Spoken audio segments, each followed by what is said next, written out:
Así es, adelante. Entonces estamos nosotros conectados vía Skype con la próxima entrevista. Sí, Nicolás. Estamos conectados con el abogado Enzo Helguera. Él es un especialista en temas electorales y lo hemos convocado. Muy buenos días, doctor Helguera. Muy buenos días. Buenos días, Nicolás. Queríamos consultarle que nos dé primero información y explicación de estos procesos que se han abierto contra el alcalde de La Victoria, George Forsyth, y contra el gobernador regional de Arequipa, por supuestamente haber violado la ley electoral con respecto a la propaganda electoral. ¿Cómo es esto? ¿En qué ha consistido exactamente la infracción de estas autoridades? Bueno, en principio se aprueba un reglamento de propaganda electoral pública, estatal y neutralidad dentro del periodo electoral. Entonces, básicamente, esta norma lo que hace es regular que las autoridades en ejercicio no hagan ningún tipo de propaganda, quiérase decir, ningún tipo de publicidad, con la finalidad de que ésta termine favoreciendo a algún tipo de autoridad política, colores políticos, eslogan, etcétera, ¿no? Con la finalidad de evitar todo tipo de neutralidad en el proceso electoral. Entonces, básicamente, lo que la norma indica es que el jurado electoral especial es el encargado de hacer todo este seguimiento, además iniciar todos los procesos de indagación para que también sea el primer el primer estamento por el cual se inicia este proceso administrativo. Al no haber jurado electoral especial, es la Dirección Central Institucional del Jurado Nacional de Elecciones, la cual hace o toma parte de lo que debería ser el jurado electoral especial hasta que esto se instale. Yo tengo una pregunta y una precisión, por favor, doctor Helguera. Muy buenos días. Lo que sucede es que se hace más sensible el tema porque estamos en etapa electoral. Ya estamos dentro de un proceso. Entonces, por eso es que se le está sancionando a Forsyth y a Cáceres, porque ellos han transmitido vía Facebook, ¿no? Y se supone que la publicidad estatal está regida por el tema monetario, pero en Facebook no hay costo. No es lógico que también se comuniquen de esta manera con sus vecinos, con la parte de la comunidad, en donde rompen esta fina línea de decirle qué estoy haciendo como alcalde y hacer campaña.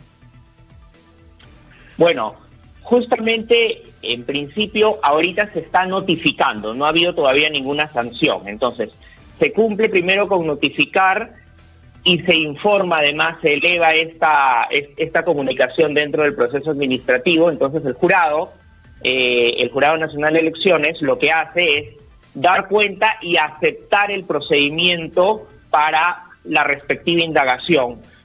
Respecto a las redes sociales sí hay una fina línea, y la fina línea justo es el bien público, es lo que indica, ¿no? Entonces hay una excepción supuestamente de publicar siempre y cuando sea de un carácter de bien público, es decir, la comunicación de bien público termina siendo también un término subjetivo. ¿Por qué? Por ejemplo, dentro de las sanciones, dentro de la publicidad emitida por las redes sociales, se habla, por ejemplo, de vacunación y de algunos otros procesos que en teoría podrían ser considerados por una de las partes como bien público. Sin embargo, la publicidad estatal, por parte de la normativa, es clara de que no se debe hacer ningún tipo de publicidad y esta se debe informar, ¿no? El término publicidad estatal tampoco está definida dentro de ese reglamento. Sí podemos atribuir a toda inversión que se hace a través de los medios de comunicación. Sin embargo, el jurado está considerando que igual al haber hecho una publicación a través de las redes sociales y que un trabajador, digamos, lo haya realizado, el pago a este trabajador, la actividad dentro del horario del trabajador, ya se consideraría, según la interpretación o lo que señala el expediente para ambas autoridades, sería que por ende se está usando bien público, porque no ha habido acá pues inversión en publicidad, y es definitivamente a través de un medio digital, que es lo que actualmente suele usar. Porque la ley no se refiere solamente, pero la ley no se refiere, o el reglamento no se refiere a que se haya realizado un gasto, ¿no es cierto? Sino que la autoridad haga publicidad de cualquier forma sobre su gestión en un contexto electoral, lo cual puede ser interpretado como campaña electoral, ¿no es cierto? Como participación en la campaña electoral, ¿no? Pero no depende eso de si el alcalde, en este caso Forsyth, va a ser candidato o no. Porque lo que Forsyth dice en su defensa, yo no hago nada diferente de lo que hagan los otros alcaldes en sus redes sociales, que es promover lo que están, informar a la población lo que están haciendo. Si nos basamos a lo estricto, es cierto que todas las autoridades se comunican vía redes sociales, entonces habría que aquí haber una especie de sanción a todas las autoridades en ejercicio que están difundiendo en estos momentos, porque la norma no separa de quien va a postular o no va a postular estando en ejercicio aún de una función pública. Entonces, al no separar la norma estrictamente este tema, podría incurrir evidentemente incluso en autoridades, porque la norma aplica en el supuesto de que cualquier autoridad puede favorecer o no, no solamente a sí mismo, sino quizás a un funcionario en su municipalidad o a un tercero. Entonces el espíritu de la norma, digamos que va contra todas las autoridades. Pero en este caso, sí, evidentemente, habrían muchas autoridades que podrían estar haciendo en estos momentos publicaciones a título personal o con colores incluso de su institución. Hoy día, lunes 28, se cierra el tiempo, se acaba el tiempo para las reformas en términos electorales. ¿Qué se hizo y qué se dejó de hacer? Importante, ¿qué se dejó de hacer? Yo me imagino que importante fue el voto preferencial, ¿no?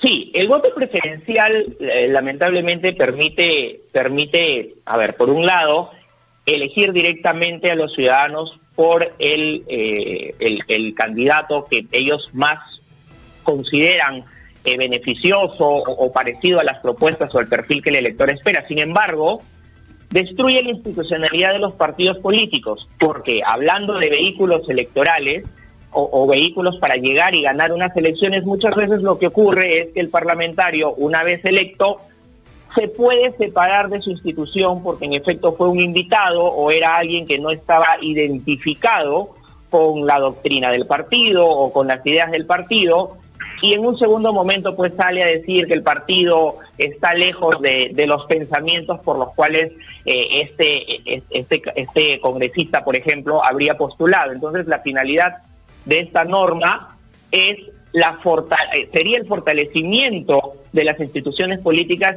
siendo eliminado el voto preferencial. Sin embargo, no ha sido eliminado por un lado, pero por otro lado hay otros temas aún delicados, porque, por ejemplo, la paridad y alternancia de género va a bloquearse a través del voto preferencial, porque el espíritu de la reforma iba a que electoralmente también haya una equidad entre hombres y mujeres, y esto no va a ser posible mediante el voto preferencial. Muy bien, muchísimas gracias por su participación y todavía tendremos para rato para hablar de las elecciones. Muchísimas gracias, doctor Helguera, y nosotros son las 8.